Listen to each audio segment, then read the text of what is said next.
Bonjour les premières 6. Alors déjà, je remercie tous ceux qui ont pensé à m'envoyer leur travail sur le choix entre les 7 textes que vous aviez à lire dans le livre des cannibales et des coches. Je vous ai répondu individuellement pour vous donner les notes. N'oubliez pas que c'est un travail qui est à faire pour aujourd'hui, alors je serai encore tolérante jusqu'à demain. Après, si vous ne me rendez pas ce travail, ce sera 0. Alors, aujourd'hui, on se retrouve pour faire le texte du parcours numéro 1, l'extrait de Bartolomé de las Casas, très brève relation de la destruction des Indes. Certains, d'ailleurs, ont choisi un autre extrait de ce livre, dont j'ai pu lire des passages aussi dans le cadre du cours de HLP. Alors, en introduction, il faut expliquer qui était ce Bartolomé de las Casas. Donc, las Casas, c'est un moine dominicain, c'est-à-dire qu'il fait partie de l'ordre de Saint-Dominique. Il est espagnol. Il a vécu entre 1474 et 1566 et c'est le premier prêtre ordonné à Cuba en 1513, donc très peu de temps après la découverte du Nouveau Monde. Il a aussi vécu au Mexique, où il est devenu évêque de Chiapas. Il prend la défense des Indiens et tente de soumettre les cruels conquistadors à l'autorité des missionnaires religieux. Son brûlant réquisitoire lui permet d'obtenir des lois nouvelles. En 1530, Charles Quint interdit de réduire en esclavage aucun Indien. De même, en 1537, le pape Paul III refuse l'esclavage au motif que les Indiens sont de véritables hommes. Donc ça renvoie évidemment à la controverse de Valladolid, dont vous pouvez, film que vous pouvez voir sur YouTube pour ceux qui ne sont pas en HLP avec moi. En réalité, ces lois contre l'esclavage des Indiens ne vont jamais être vraiment appliquées. Finalement, en 1548, informé du génocide indien, le souverain d'Espagne, qui est à l'époque Charles Quint, ordonne d'en exécuter les responsables. Et effectivement, il y a des conquistadors qui vont être exécutés à ce moment-là. Voici comment Bartolomé de las Casas présente la conquête des Indiens, de celle que l'on nomme à cette époque l'île espagnole ou l'île Hispaniola, qui est Cuba. Alors, au niveau de la lecture, il faut bien insister sur les effets d'accumulation, les effets de répétition et les connecteurs logiques qui structurent le discours. Donc, je vais vous lire ce texte. C'est chez ces tendres brebis, ainsi dotées par leur créateur de tant de qualités, que les Espagnols, dès qu'ils les ont connus, sont entrés comme des loups, des tigres et des lions très cruels, affamés depuis plusieurs jours. Depuis 40 ans, et aujourd'hui encore, ils ne font que les mettre en pièces, les tuer, les inquiéter, les affliger, les tourmenter et les détruire par des cruautés étranges, nouvelles, variées, jamais vues, ni lues, ni entendues. J'en dirai quelques-unes plus loin. Elles ont été telles que sur les 3 millions de naturels de l'île espagnole que nous avons vus, il n'y en a même plus 200 aujourd'hui.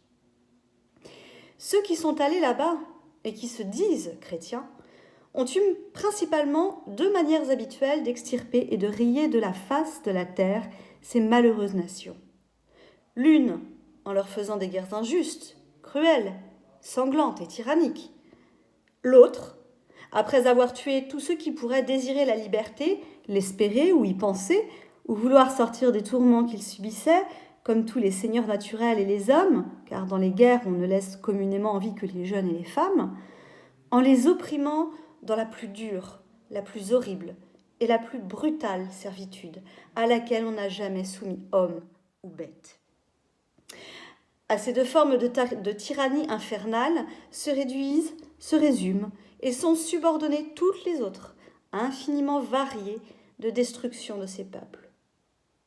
Si les chrétiens ont tué et détruit tant et tant d'âmes et de telles qualités, c'est seulement dans le but d'avoir de l'or, de se gonfler de richesses en très peu de temps et de s'élever à de hautes positions disproportionnées à leur personne.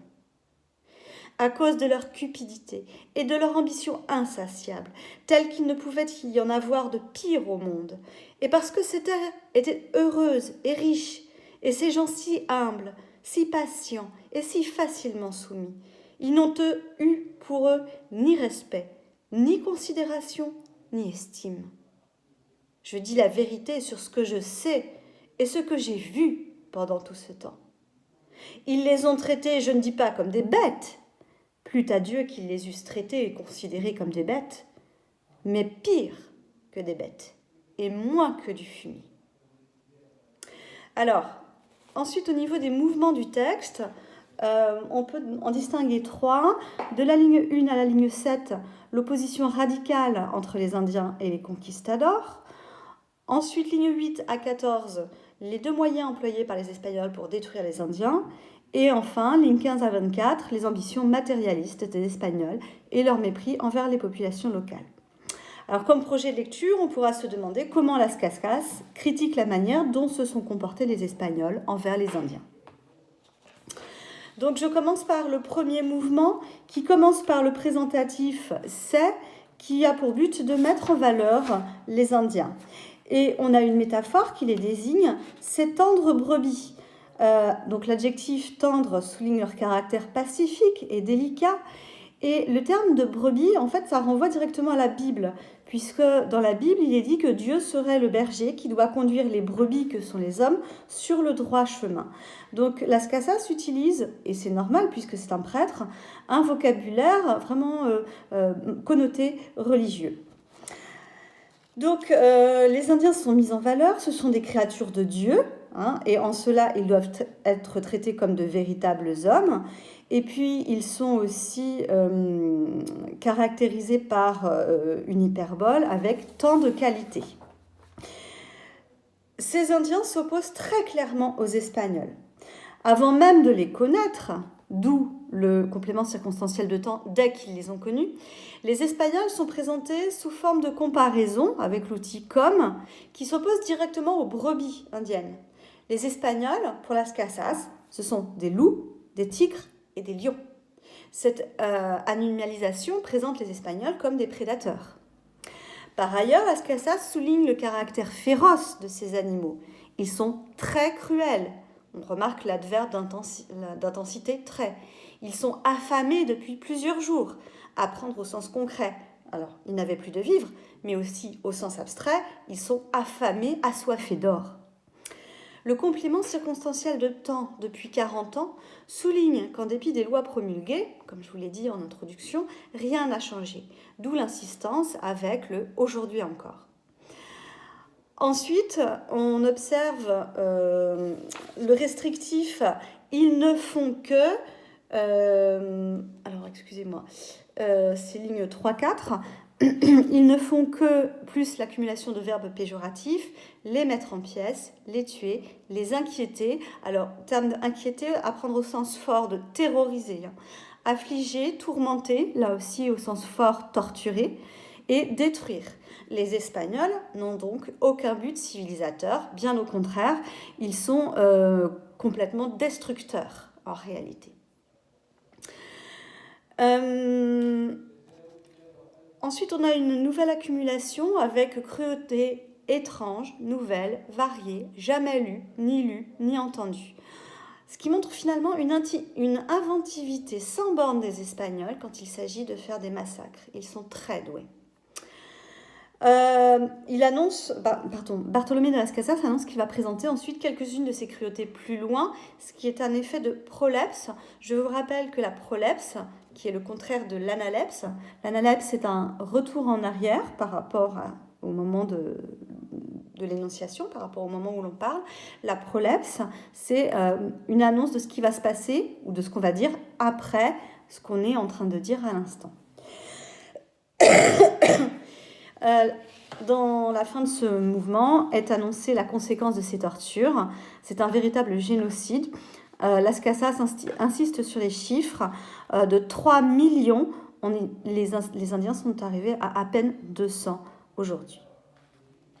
Ensuite, dans le mouvement numéro 2, donc, qui commence à la ligne, au deuxième paragraphe en fait, à la ligne 8, les conquistadors se présentent comme des chrétiens, mais ce n'est qu'un prétexte, comme le montre le verbe se disent.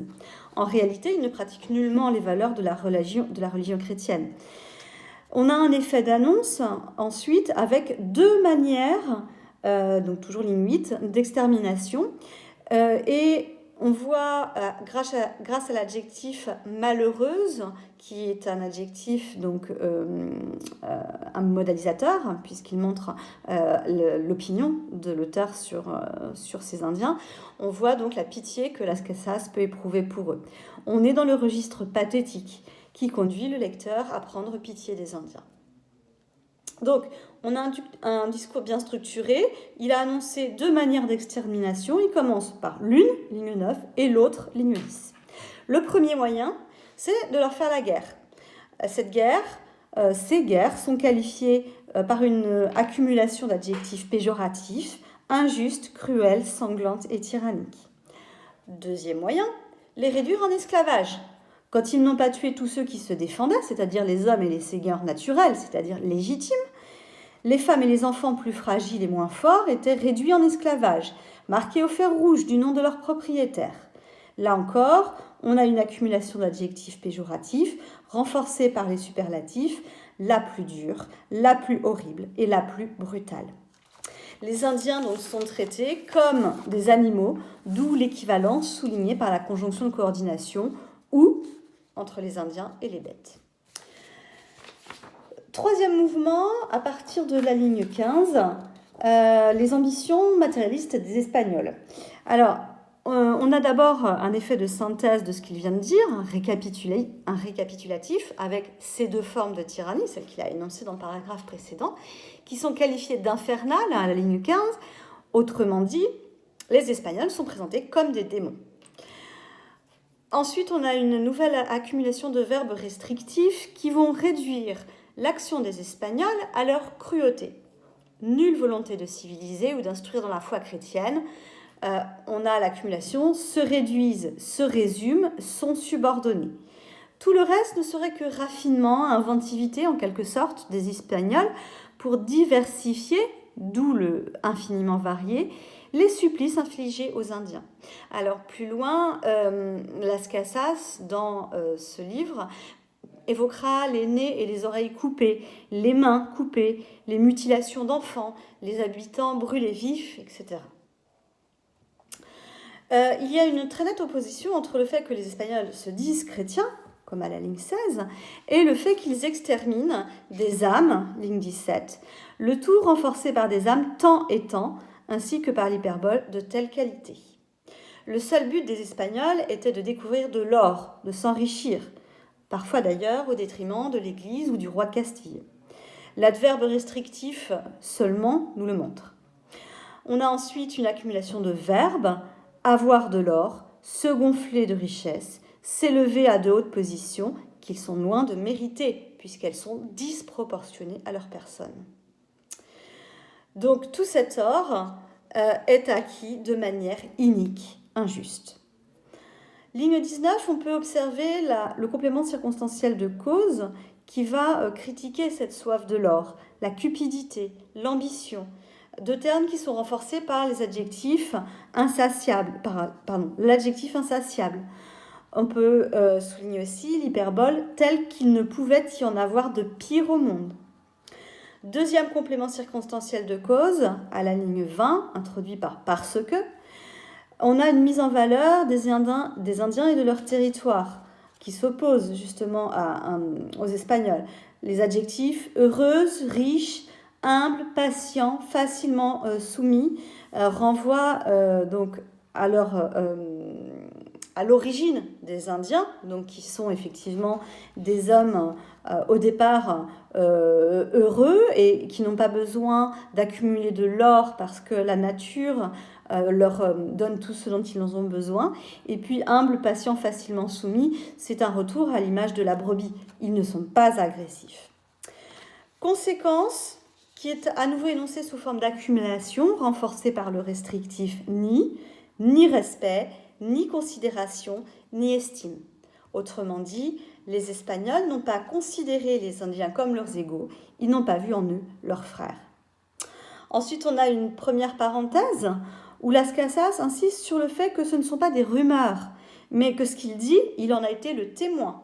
Ce que je sais et ce que j'ai vu. Il y a un pacte de sincérité passé avec le lecteur. On remarque aussi une structure binaire de la phrase « Je ne dis pas comme, mais pire que ». Las Casas dénonce le fait que les Indiens étaient encore moins considérés que des animaux et même encore moins que du fumier, c'est-à-dire les déjections de ces mêmes animaux. Ensuite, on a une deuxième parenthèse qui s'adresse à Dieu. Plût à Dieu que. Le sort des animaux est encore plus enviable que celui des Indiens. On est dans un registre très soutenu avec l'emploi du subjonctif imparfait plus et du plus que parfait du subjonctif, eussent traité et considéré. Eussent été traité et considéré, qui insiste sur l'aspect irréel de la situation des Indiens. Alors, en conclusion, nous avons montré comment Las Casas critique la manière dont se sont comportés les Espagnols envers les Indiens. Il présente les indigènes comme des peuples pacifiques auxquels les Espagnols vont faire une guerre injuste, cruelle, pour finalement les conduire au désespoir et les réduire en esclavage. Son argumentation, soulignée par des connecteurs logiques, est renforcée par de nombreuses accumulations. Son texte, adressé au roi de Castille, est donc un véritable réquisitoire à l'encontre des Espagnols. On retrouve les mêmes arguments et les mêmes figures d'insistance dans la controverse de Valladolid, qui, en 1550, oppose Las Casas au philosophe Ginés de Sepúlveda, qui, lui, au contraire, va légitimer les guerres contre les Indiens. Voilà, je vous envoie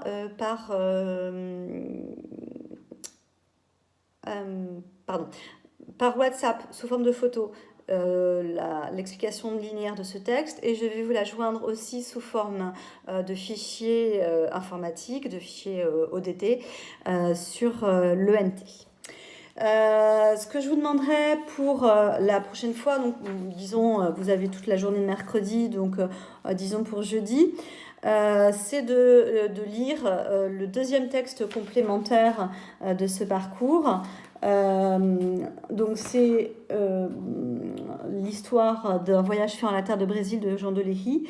Et j'aimerais que, comme d'habitude, vous essayiez de vous entraîner un peu à faire l'analyse linéaire de ce texte, de manière à ce que, au moment du bac, vous soyez carré. Alors, petite chose aussi, parce que je ne vais pas vous laisser sans rien faire pendant les vacances. Je vous avais distribué le jour du théâtre, donc ce qui veut dire que ceux qui n'étaient pas venus au théâtre, je crois qu'il y avait Carla qui n'était pas là, il y avait Chérine, il faudra leur transmettre.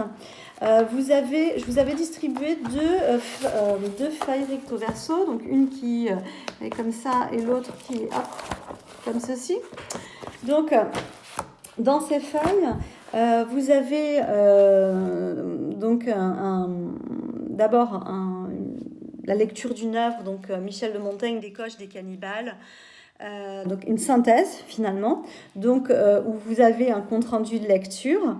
Donc vous pouvez faire ce compte-rendu de lecture sur votre carnet de lecteur que vous me rendrez à la rentrée.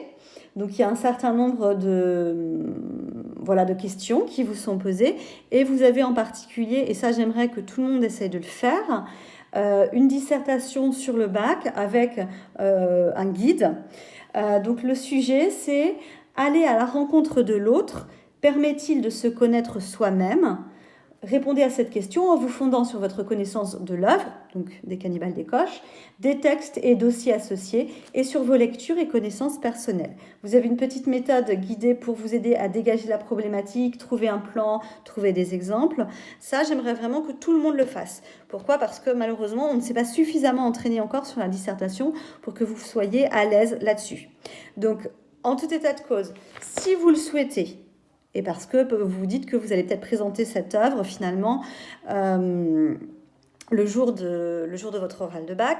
Si vous pensez présenter cette œuvre, vous faites le compte-rendu de lecture qui est sur la lecture d'une œuvre, Michel de Montaigne, des Coches et des Cannibales, et ça 1580-1595.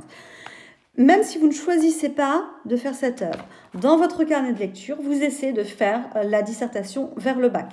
D'accord ? Et puis, si vous voulez approfondir, vous avez la deuxième feuille qui est un dossier culturel qui s'intitule « La découverte du Nouveau Monde ». Donc là aussi, vous avez certains textes avec des questions qui suivent et vous pouvez les faire pour enrichir encore votre dossier sur Montaigne si vous pensez prendre cette œuvre pour la deuxième partie de l'oral. Voilà, je vous remercie, je vous souhaite une bonne journée et je vous dis à très vite. Ah oui, n'oubliez pas, ceux qui n'ont pas encore qui n'ont pas encore envoyé leur oral justifié sur le texte qu'ils ont choisi parmi les 7 du livre que nous avons, pensez à le faire s'il vous plaît, rapidement. Merci, au revoir.